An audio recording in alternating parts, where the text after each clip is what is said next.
Gubernur Kalimantan Tengah tahun 2020 ini pada tanggal 9 Desember 2020. Bersama kita bisa. Wassalamualaikum warahmatullahi wabarakatuh. Oke teman-teman, jadi tadi ada sebuah video yang sangat menarik sekali dari Bapak Edi Pratowo ya, calon wakil gubernur Kalimantan Tengah nomor urut 2, yang tentu kita berada di barisan pendukung beliau ini bersama Bapak Haji Sugianto Sabran yang akan melanjutkan periode kedua gitu ya.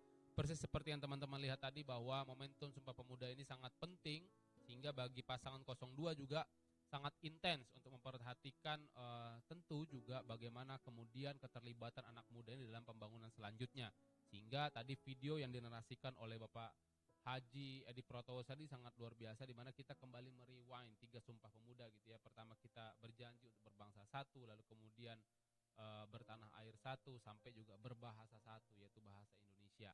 Nah semua ini teman-teman tentunya adalah sangat penting untuk teman-teman muda, sehingga sudah 92 tahun kita memperingati Sumpah Pemuda ini dari tahun ke tahun. Dan tentu yang paling penting adalah tidak sekedar melakukan euforia lalu kemudian melakukan juga yang namanya kegiatan-kegiatan simbolik, tapi jauh yang lebih penting dari itu semua adalah bagaimana kemudian kita mampu membumikan nilai-nilai dari Sumpah Pemuda ini dan kemudian terinternalisasi dalam diri setiap pemuda hari ini, terutama yang ada di Bumi Tambun Bungai, Bumi Pancasila, dan itu Kalimantan Tengah. Tentu kita menginginkan anak-anak muda yang jumlahnya hari ini sudah sekitar 45% data terbaru kaum milenial gitu ya, yang ada di Kalimantan Tengah ini betul-betul tidak hanya kemudian menjadi objek dari pembangunan, tapi juga menjadi subjek bagi pembangunan, yaitu mereka yang kemudian terlibat dalam pembangunan. Dan kita banyak melihat gitu kan bahwa terampilnya anak-anak muda ini, tampil anak-anak muda ini sudah menjadi perhatian yang sangat luar biasa begitu kan, terutama dalam dunia hari ini yang disebut sebagai native digital, yaitu anak muda yang kemudian dia dari lahir kemudian hingga dewasa sampai sekarang sudah terhubung dengan yang namanya digitalisasi. Nah ini sangat penting, dan kita juga tentu harus menyadari juga bahwa sekarang era di digital ini kita bahkan bisa mempengaruhi orang lain, melakukan influence atau impact kepada masyarakat banyak itu hanya dengan menggunakan media sosial. Maka pesan yang pertama buat teman-teman di digital gitu ya, teman-teman yang kemudian punya medsos hari ini, teman-teman muda yang punya medsos hari ini, adalah gunakan media sosial ini sebagai tempat yang baik, lalu kemudian produksi konten sebanyak-banyaknya, tentu konten-konten yang produktif gitu ya, dan terutama adalah kita mensukseskan pilkada pada 9 Desember tahun 2020 nantinya yang akan datang dalam beberapa hari ke depan gitu ya. Nah anak-anak muda harus tampil nih, jangan sekedar lalu kemudian menjadi generasi yang apatis atau tidak peduli terhadap politik, tapi sebaliknya kita anak muda ini harusnya memberikan narasi, memberikan idea gitu ya, memberikan sumbangsih.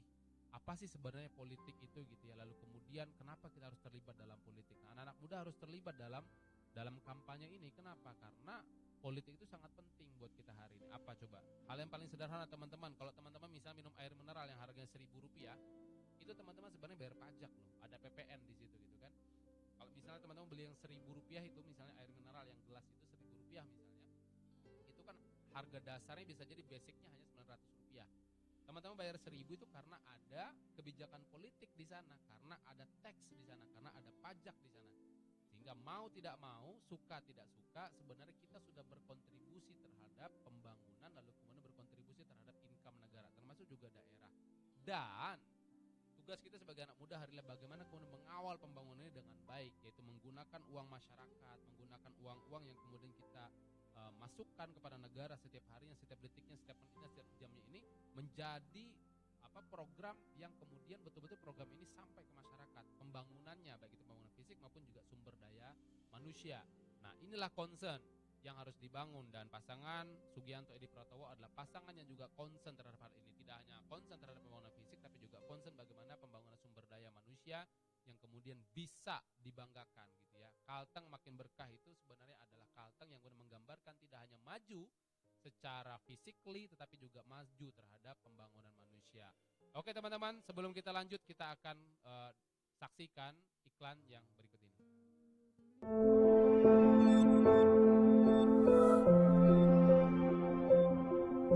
Assalamualaikum warahmatullahi wabarakatuh. Shalom, Om Swastiastu, Namo Buddhaya, salam kebajikan. Tapi selamat lingkungan latai, salam sahujud karena dia melempang. Adil Katalino Bacuramin Kak Saruga, Basengat Kak Jubata, Arus. Saya Haji Edi Pratowo dalam kesempatan yang baik ini selaku calon Wakil Gubernur Kalimantan Tengah mengajak kepada seluruh warga masyarakat Kalimantan Tengah, seluruh para relawan, generasi milenial untuk bersama-sama mari kita menangkan pemilihan kepala daerah Gubernur Kalimantan Tengah, Wakil Gubernur Kalimantan Tengah tahun 2020 ini pada tanggal 9 Desember 2020. Bersama kita bisa. Wassalamualaikum warahmatullahi wabarakatuh.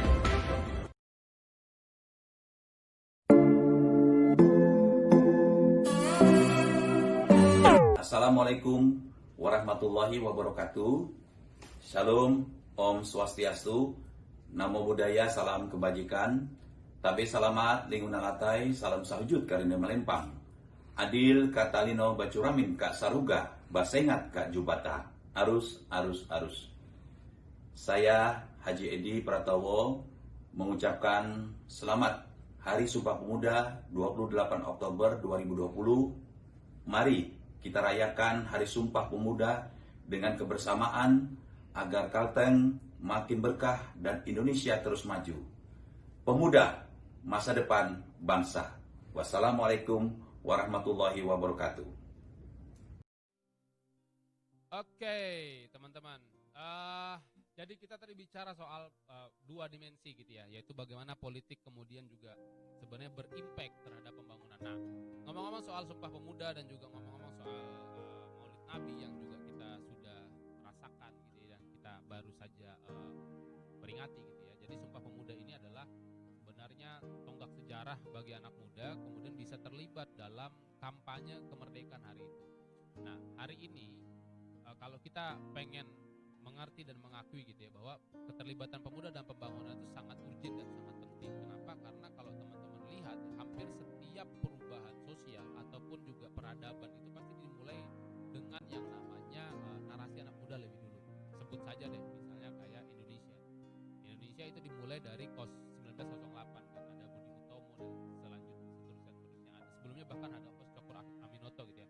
Ini anak-anak muda yang tampil gitu ya, yang kemudian kalau mereka misalnya pengen individualistis, ingin mengurusi diri sendiri sebenarnya bisa saja gitu. Tapi mereka ternyata memilih untuk kemudian bagaimana terlibat dalam kontribusi sosial. Jadi mereka tidak hanya memikirkan bagaimana dirinya dan keluarganya saja, tapi mereka juga aktif terlibat bagaimana kemudian bisa membawa orang-orang di sekitarnya, keluarganya, masyarakatnya, bahkan bangsanya menjadi bangsa yang merdeka, menjadi bangsa yang disebut sebagai liberty, bangsa yang merdeka seutuhnya gitu, tidak berada di bawah tekanan ataupun penjajahan pada saat itu. Nah, yang kedua kita bicara juga semangat spiritualisme yang dibangun oleh kalangan agamawan. Jadi kalau kita bicara Maulid Nabi, tentu kita bicara bagaimana kemudian Rasulullah itu tampil menjadi seseorang yang disebut sebagai pembaharu, kaum pembaharu, menjadi orang yang kemudian berpikir lain di atas yang lain, menjadi unique person gitu ya. Sehingga Rasulullah berhasil membangun narasi perubahan sosial itu hanya dalam waktu 23 tahun. Kan beliau itu dapat wahyu itu umur 40 tahun, kemudian dalam usia 63 tahun beliau wafat gitu kan. Nah, tetapi dalam 23 tahun beliau bahkan sudah mampu membuat seluruh jazirah Arab itu berubah secara lanskap sosialnya, bahkan tampil menjadi negara, menjadi negeri yang sebelumnya tidak pernah diperhitungkan oleh Romawi dan Persia, menjadi negeri yang kemudian yang sangat disegani. Kenapa? Karena mampu berubah dari keadaan yang disebut jahiliyah sebelumnya gitu ya. Contohnya misalnya dulu kalau orang punya anak perempuan itu, maka anak perempuannya tidak jarang dikubur hidup-hidup karena orang Arab berpendapat bahwa itu sesuatu yang memalukan sebagai aib dari keluarga. Nah, tapi ketika kemudian Rasulullah membawa Islam di sana, maka semua ini berubah gitu ya. Perempuan bahkan kemudian tampil menjadi satu entitas yang sangat dimuliakan gitu ya. Kenapa? Karena bahkan di Rasulullah bilang gitu kan, surga itu di bawah telapak kaki ibu. Nah, ini juga penting bahwa sebenarnya di atas laki-laki itu masih ada sosok perempuan yang jauh lebih mulia. Maka pelajaran kedua hari teman-teman, muliakan perempuan-perempuan Anda, muliakan ibu Anda, muliakan istri, muliakan anakmu gitu ya. Muliakan juga adik dan kakakmu mungkin bagi yang jomblo belum menikah gitu ya. Jadi itu dia. Jadi ada dua spirit yang harus kita mengerti hari ini. Pertama, spirit nasionalisme yang dibangun oleh anak-anak muda gitu kan. Yang kedua adalah spirit apa tadi gue bilang, spirit spiritualisme yang dibangun oleh kalangan agamawan, terutama dalam fase Maulid Nabi yang kemudian kita sedang peringati beberapa hari ini. Nah, lalu saya ingin bicara juga sesuatu yang disebut sebagai apa ya? Yang disebut sebagai native digital, persis yang aku pengen sampaikan tadi. Jadi hari ini tuh ada teori itu teman-teman, di mana yang namanya medsosmu, akunmu itu adalah your digital asset atau aset digital Anda. Kenapa disebut sebagai digital asset Anda? Kita kan mengerti itu. Biasanya kalau orang punya aset itu kan selalu aset itu adalah rumah, lalu kemudian mobil, motor, gitu ya, tanah, lalu kemudian misalnya jam tangan mungkin yang mahal-mahal gitu ya. Itu adalah your asset secara faktual. Yes. Tetapi hari ini kita di zaman milenial juga mengenal disebut sebagai digital asset, yaitu aset digital seseorang yang disebut sebagai media sosial. Akun, your account is your digital asset. Akun media sosial Anda itu adalah aset bagi Anda. Kenapa? Karena semua pemikiran Anda, karena semua jati diri Anda itu dapat terlihat secara digital hari ini. Nah, inilah yang harus dimanfaatkan dengan baik. Kenapa? Kalau dulu misalnya, kalau seseorang ingin menyuarakan sesuatu, maka mereka harus turun, mereka harus kemudian ketemu dengan seseorang. Dia harus bikin surat, dia harus kemudian bikin proposal, mungkin dia harus bikin naskah, dia harus bikin buku untuk menyuarakan idenya, untuk menyuarakan apa yang ingin dia sampaikan. Tetapi hari ini dengan jempol saja kita bisa menyuarakan apa yang sedang ingin kita sampaikan. Kita bisa melakukan yang namanya influence, gitu ya. Kita bisa melakukan yang namanya mempengaruhi orang lain hanya dengan media sosial Anda. Makanya banyak teman-teman yang kemudian kalau kemudian engagement dari media sosial sangat tinggi, itu disebut sebagai influencer. Kenapa? Karena dia bisa mempengaruhi orang lain hanya dengan akun media sosial Anda. Nah, inilah aset sebenarnya bagi setiap anak muda hari untuk membantu pembangunan. Jadi tidak sekedar misalnya media sosial itu isinya hanya sekedar alay, kemudian isinya sekedar sorry to say ini misalnya sekedar hal-hal yang menurutku remah-remah gitu ya. Dan itu sebenarnya juga tidak melakukan impact yang baik buat orang lain. Tapi bagaimana hari ini kemudian kita manfaatkan media sosial ini, terutama dengan semangat Sumpah Pemuda dan juga semangat Maulid Nabi ini, kita melakukan influence, kita melakukan dampak kita kepada orang lain dengan narasi-narasi yang positif, dengan narasi-narasi yang bermanfaat, sehingga orang lain juga menjadi tergugah untuk melakukan hal yang sama yang disebut sebagai vibrasi gitu ya. Kita melakukan vibrasi kepada orang lain, kita kemudian memberikan impact pada orang lain, sehingga orang lain juga melakukan yang sama sesuai dengan yang kita lakukan, yaitu memberikan narasi-narasi yang positif, memberikan konten-konten positif. Demi apa? Demi pembangunan Kalimantan Tengah yang lebih baik selanjutnya, dan juga demi bangsa ini juga lebih baik selanjutnya gitu ya. Oke teman-teman, sebelum kita lanjut lagi ngobrol-ngobrol kita pada sore hari ini, sebenarnya saya harusnya berdua pada sore ini. Kenapa? Saya sendiri karena si Aka, teman saya yang host satunya itu, dia harus izin gitu ya.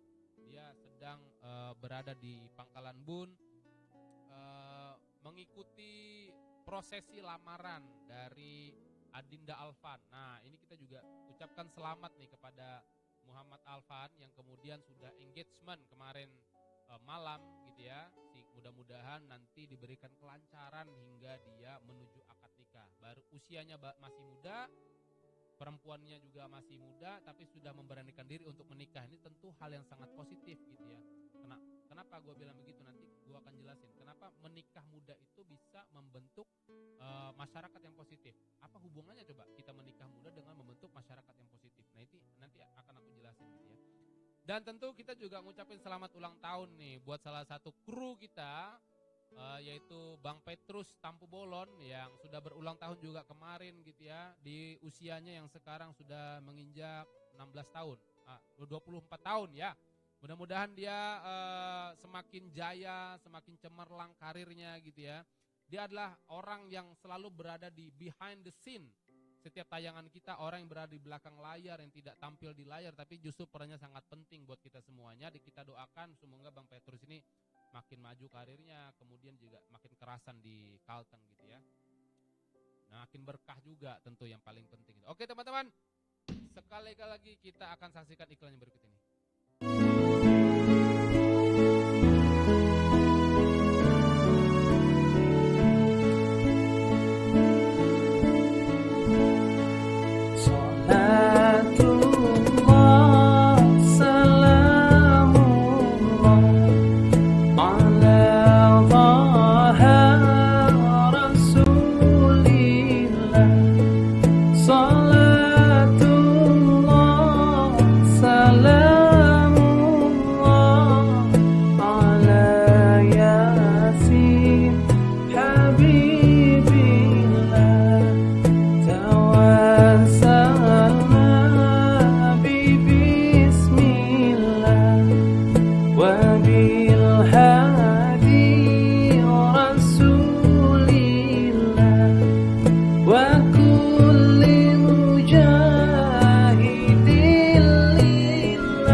Oke. Jadi sebenarnya itu rekaman rekaman gua kemarin yang amatir masih, dan belum sempat kita buat video klipnya. Nanti kita akan buat video klip dan kemudian kita akan beri efek jauh lebih nendang nantinya, dan kita akan share ke teman-teman semuanya. Tapi untuk tahap awalan boleh lah ya, karena kita juga kemarin bikinnya itu spontanitas untuk memperingati hari Maulid Nabi sallallahu alaihi wasallam. Dan selanjutnya saya ingin, tadi aku janji bahwa aku akan cerita kenapa misalnya kita kalau kemudian membentuk keluarga nikah muda itu ternyata sangat berpengaruh juga terhadap pembangunan manusia. Jadi begini teman-teman, kalau teman-teman amati gitu ya, ada sebuah buku judulnya itu Epistemologi. Dan buku ini berasal ditulis oleh seorang dia tokoh reformis dari Iran sebenarnya. Saya tidak akan masuk kepada Irannya, tapi saya akan pengen bilang bahwa teori ini sangat bagus sekali. Jadi penulisnya ini bernama Murtada Mutahari gitu. Jadi dia bilang perubahan sosial itu sebenarnya dimulai dari yang paling kecil dulu. Itu dimulai dari perubahan mikro lebih dulu, yaitu berasal dari keluarga. Kalau kita kemudian misalnya membuat diri kita ini menjadi pribadi yang baik, kita berkomitmen untuk memperbaiki diri, dan kita bertemu dengan perempuan ini juga semangat untuk memperbaiki diri gitu ya. Dia juga bersemangat terhadap berkontribusi kepada orang lain gitu ya. Maka akan terbentuk keluarga yang kemudian yang disebut sebagai, kalau dalam teologi Islam itu sakinah, mawaddah, warahmah gitu ya. Keluarga yang sangat meyakini, kemudian dia memberikan manfaat kepada orang-orang yang di sekitarnya. Dengan kemudian terbentuk keluarga yang sakinah ini, dia akan membentuk masyarakat yang juga masyarakat yang sakinah. Sehingga kalau masyarakat sakinah ini dia juga akan membentuk level yang jauh lebih luas, yaitu bangsa yang sakinah atau negara yang sakinah gitu ya. Atau kita sering mendengar itu negara yang baldatun thayyibatun wa rabbun ghafur, begitu kan? Negara yang kemudian mendapatkan keberkahan karena isinya adalah orang-orang yang kemudian berkomitmen terhadap perubahan kualitas hidup yang lebih baik. Nah itu tuh, jadi gue bilang kenapa kemudian kalau anak muda dia nikah gitu ya, kemudian komitmennya menikah itu karena memang dia menikah itu bagian dari untuk ambil tanggung jawab.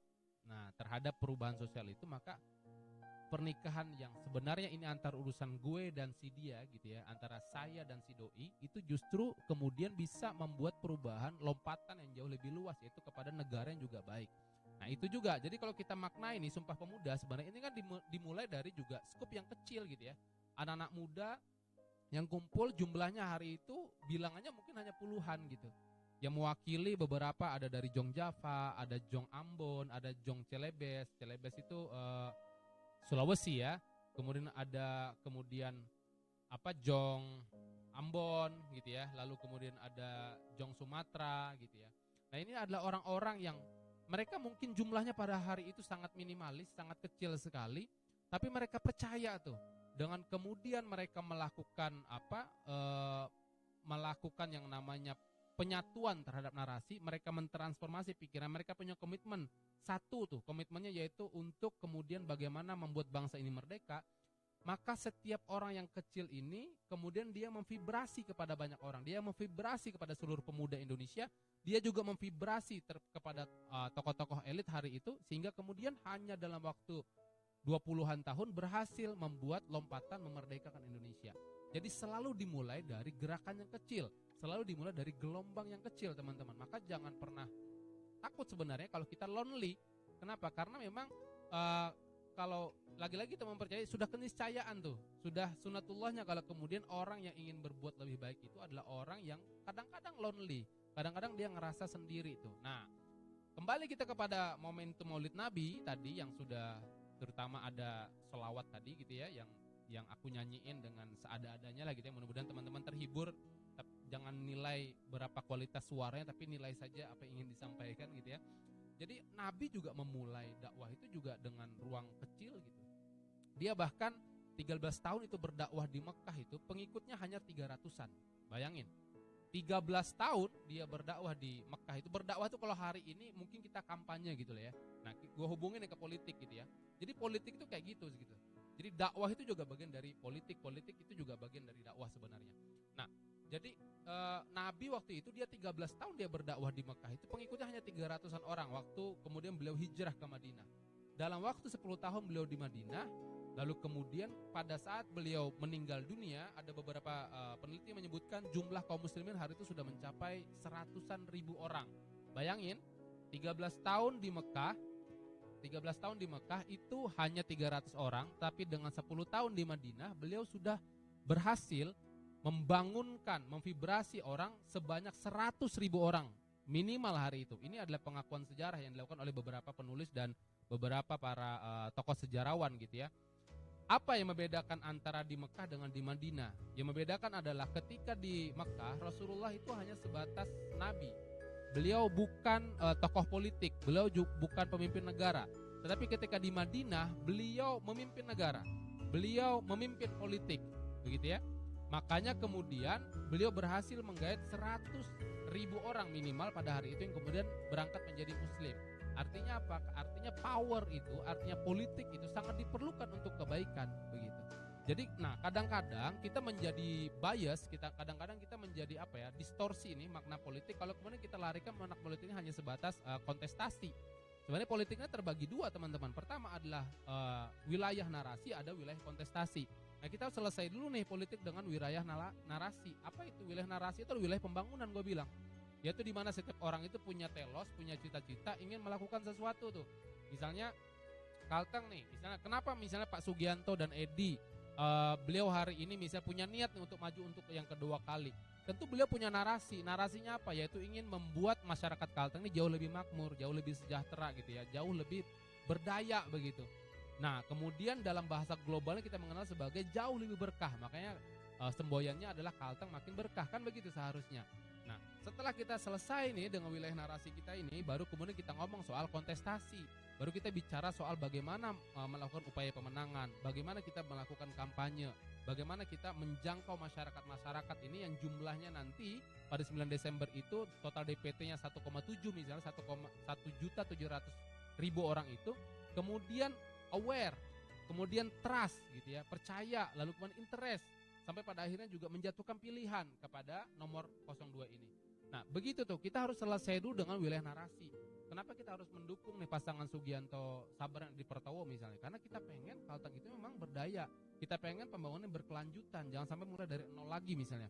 Karena kita pengen Kalteng ini itu tidak hanya maju tuh secara physically, karena kita kemarin sudah menyimak juga Pak Sugianto mendapatkan penghargaan sebagai Bapak Pembangunan Kalimantan Tengah. Ini prestasi yang sangat bagus banget, tapi kita tidak ingin tuh berhenti di situ saja. Kita pengen juga yang maju adalah sumber daya manusia, terutama adalah anak muda hari ini yang jumlahnya sudah 45%, bayangin. Kaum milenial itu jumlahnya sudah 45% yang ada di Kalteng. Kalau kita ngomong milenial artinya adalah teman-teman muda yang hari ini usianya rentangnya itu antara 16 tahun sampai dengan 35 tahun. Jadi itu tuh jumlahnya sudah 45%. Dan kalau kita kaitkan ini dengan bonus demografi yang akan dialami Indonesia sampai dengan 2050 gitu ya, itu jumlah anak muda ini akan semakin bertambah. Artinya jumlah usia produktif ini akan semakin bertambah. Yang berarti juga adalah upaya kita untuk menyelamatkan anak-anak muda ini itu akan jauh lebih berat. Kenapa? Karena sekarang modernisasi masuk gitu ya, westernisasi juga masuk, liberalisasi juga masuk gitu ya. Kalau kita kalah tuh dalam perang konten, maka kita akan berangkat menjadi bangsa, juga berangkat menjadi daerah yang kemudian diisi oleh anak-anak muda yang kemudian tidak produktif. Contoh, gua sih nggak jelekin K-pop ya teman-teman, enggak sih. Aku juga nggak ngejelekin misalnya adalah lagu-lagu barat, aku juga nggak bilang itu jelek. Tapi kalau kemudian kita hanya berhenti menjadi penikmat, kita hanya berhenti menjadi konsumer saja dari produk-produk ini, dan kita tidak berangkat untuk menjadi konten kreator misalnya, kita tidak berangkat untuk menjadi produser misalnya, memproduksi sesuatu, memproduksi konten, maka kita akan menjadi negara, bahkan daerah yang tertinggal. Kenapa? Karena lagi-lagi kita akan menjadi orang yang konsumtif, bukan yang produktif. That's the point. Itu adalah pertanyaan besarnya di situ. Sehingga kemudian kita yang harus kita dorong hari ini daerah adalah bagaimana kemudian mampu menciptakan anak-anak muda yang mereka tidak hanya gaul saja, tetapi juga menjadi orang yang produktif tuh. Silahkan teman-teman berkreasi dengan dunianya, mau berkreasi dengan dunia YouTube-nya, ingin berkreasi misalnya dengan IO-nya, ingin berkreasi dengan usahanya, ingin berkreasi dengan dagangannya, tapi pastikan setiap kreasi teman-teman itu betul-betul ada unique self value-nya. Atau kalau dalam bahasa kalau dalam bahasa marketing itu adalah nilai yang unik yang kemudian bisa dijual, yang kemudian ceruk marketnya ini bisa diperlebar, sehingga kita tidak hanya menjadi orang yang the winner of the local, menjadi pemenang dari lokal saja, tapi juga menjadi pemenang, bahkan menjadi pemain dalam skala nasional bahkan internasional. Nah, inilah kenapa kemudian kita pengen politik itu menjadi daya rangsang atau menjadi alat tuh untuk kita bisa berkontribusi di masa depan. Karena kayak gini, lagi-lagi ya, kita punya kreativitas nih, teman-teman ada YouTube-nya, bahkan aku kemarin ada teman-teman tuh yang aku ingat itu ada teman-teman IAIN yang dia followers subscriber YouTube-nya itu udah ribuan banget, bahkan penikmatnya views-nya tuh sudah sampai jutaan, 2 juta kalau nggak salah kemarin gitu ya. Ada satu video itu sudah di views sebanyak 2 juta orang. Hanya saja sorry to say dia lupa akunnya tuh, dia lupa passwordnya, lupa emailnya juga, kasihan juga ya. Jadi kemarin dia ngomong ke aku gimana caranya untuk ngebuka ini. Nah, jadi itu seharusnya begitu tuh teman-teman. Sehingga kemudian kita tidak hanya menjadi orang yang hobi saja, tetapi bagaimana kemudian merubah nih hobi-hobi kita ini menjadi juga income bagi kita. Karena ke depan kalau kita pengen maju, bangsa kita juga harus mandiri, dan anak-anak mudanya terutama adalah anak-anak muda yang harusnya produktif dan dia juga mandiri secara penghasilan. Sesuai data yang terbaru, kaum milenial itu sangat berpotensi. Dia punya pendapatan minimum rata-rata sebulan itu sudah mencapai per kapitanya 13 juta per satu orang. Bayangin, kalau kemudian anak-anak muda kita bisa dorong ke sana gitu ya, maka ini sangat baik sekali. Nah, lagi-lagi ini butuh yang namanya political will, butuh dukungan dari politik. Kalau misalnya teman-teman sekedar bikin konten lalu kemudian tidak didukung dengan kebijakan politik yang baik, maka kreasi-kreasi semacam ini itu akan hilang. Kenapa? Karena tidak ada tuh event-event yang akan hadir. Nah, event-event ini kan perlu sumber daya kan. Nah, sumber daya ini kan sangat lekat sekali dengan misalnya kebijakan, kekuasaan begitu. Nah, ke sana ke arahnya. Kalau kemudian kita mendukung pemimpin yang benar, mendukung pemimpin yang juga sangat perhatian terhadap anak muda ini, perhatian terhadap kreativitas yang begini, tentu itu akan memudahkan. Memudahkan apa? Memudahkan sekali bagi anak muda untuk tampil, berkreasi, dan yang paling penting dia juga produktif. Oke teman-teman, sebelum kita lanjut kita akan saksikan.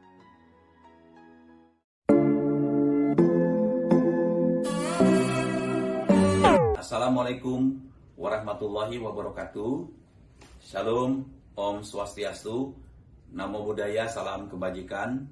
Tabe salamat, lingkungan latai, salam sahujud karina melempang. Adil katalino bacuramin kak saruga, basengat kak jubata. Arus. Saya Haji Edi Pratowo mengucapkan selamat Hari Sumpah Pemuda 28 Oktober 2020. Mari kita rayakan Hari Sumpah Pemuda dengan kebersamaan agar Kalteng makin berkah dan Indonesia terus maju. Pemuda, masa depan bangsa. Wassalamualaikum warahmatullahi wabarakatuh.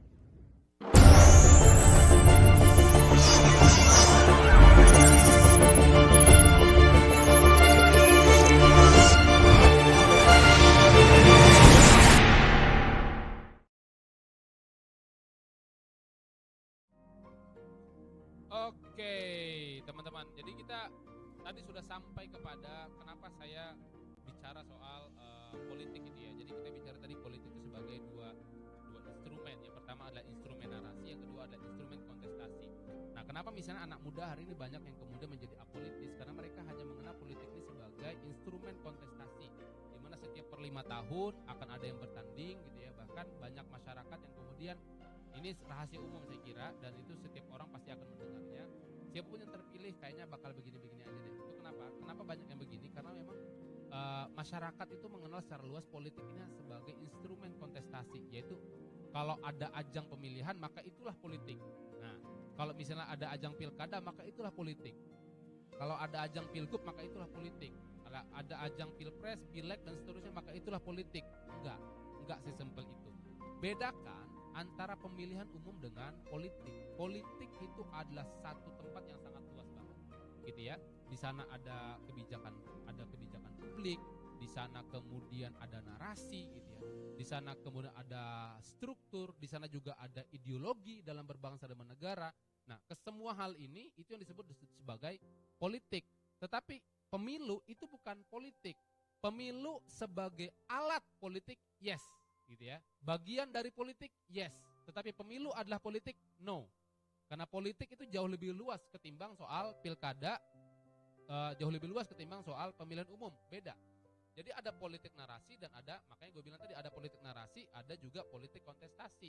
Nah, seringkali kita terjebak kemudian menjadi makhluk yang apolitis, menjadi menjadi orang yang kemudian tidak peduli terhadap politik, bahkan anak muda itu menjadi sangat tidak antusias terhadap politik karena mereka mengenal politiknya hanya sebatas cara untuk memilih orang saja, cara untuk memilih person saja, cara untuk memilih leader saja. Sebenarnya bukan itu. Politik itu adalah semua hal gitu ya. Dari Anda bangun tidur sampai Anda tidur lagi, semuanya diatur dalam politik.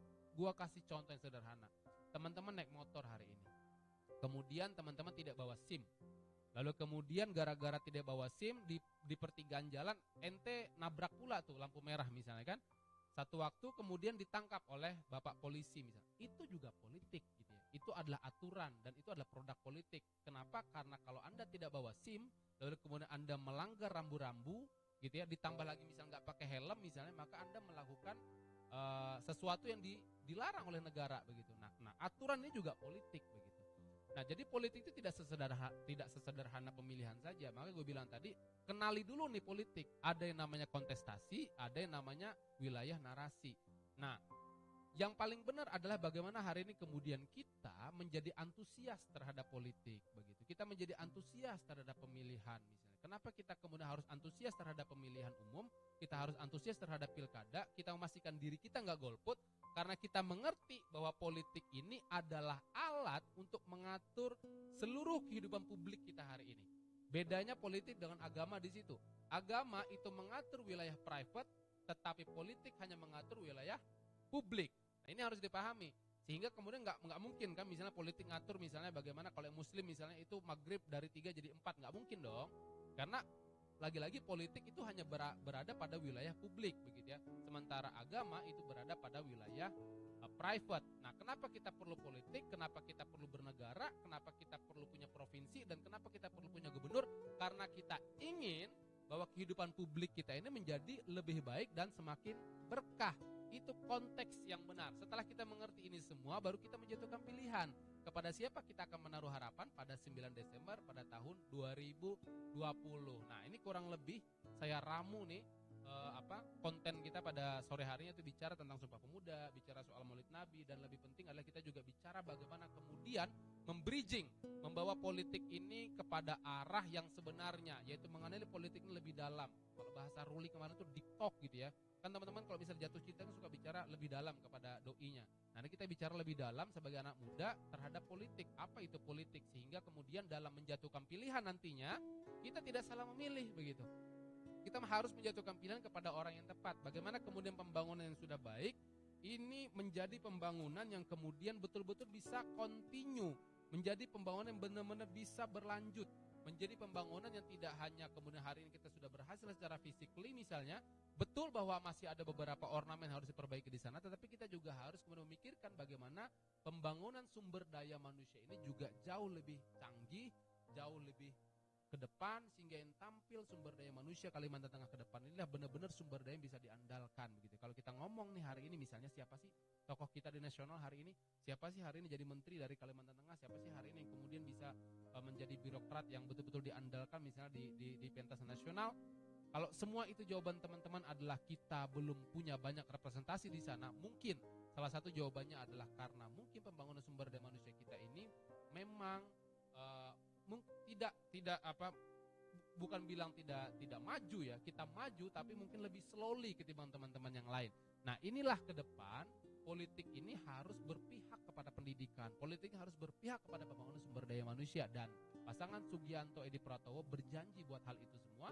Bahkan kenapa misalnya hari ini Kalteng sangat aktif untuk mempromokan food estate dan mengambil program ini dari pemerintah pusat, kenapa? Karena pengen ke depan tidak ada lagi istilah pengangguran di Kalimantan Tengah, dan kita pengen kalau kemudian basic need setiap manusia yang ada di Kalimantan Tengah ini selesai, maka insya Allah pembangunan sumber dayanya ini juga akan berangkat lebih maju, yaitu pendidikannya akan lebih baik, kesehatannya juga diperhatikan gitu ya.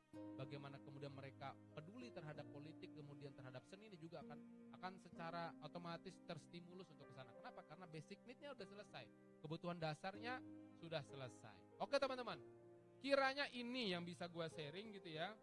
Harusnya tadi ada yang nanya-nanya nih di Facebook, tapi aku lihat tadi kayaknya belum ada yang nanya, baru sekedar salam-salam. Dan sorry to say, aku juga lupa pengen ngasih Q&A, question and answer buat teman-teman. Kenapa? Karena aku juga takut kalau pertanyaannya justru berat-berat gitu ya, ntar gue nggak bisa jawab gitu kan. Nah, kita akan ketemu nanti malam di program Bajakah gitu ya, bersama narasumber yang luar biasa. Dan buat teman-teman jangan lupa untuk nanti malam saksikan Bajakah bersama bersama narasumber kita yang cantik dan kece. Dan kita akan buka nanti malam itu giveaway. Kita akan bikin giveaway nanti malam, dan kita sudah punya nih kaos, ada banyak nih, ada kaos Hasupa Berkah TV, warnanya juga ada 3 gitu, ada hitam, ada kemudian ada abu-abu, dan seperti yang saya kenangkan juga ada warna pink. Kenapa saya pengen warna pink hari ini? Ya kata orang kalau pink itu hatinya itu menyejukkan, lalu kemudian dia sedang falling in love. Yes, saya sedang falling in love, tapi bersama istri saya gitu ya. Jadi tolong jangan digoreng-goreng yang lainnya lagi gitu ya. Kadang-kadang teman-teman nanya, ada juga nanya di WA gitu ya, abang ini kadang-kadang suka Instagram dan Facebooknya bicara soal poligami, emang berani? Jangan salah, gua berani poligami, cuman aku takut istri, itu aja sih. Oke, makasih teman-teman semuanya.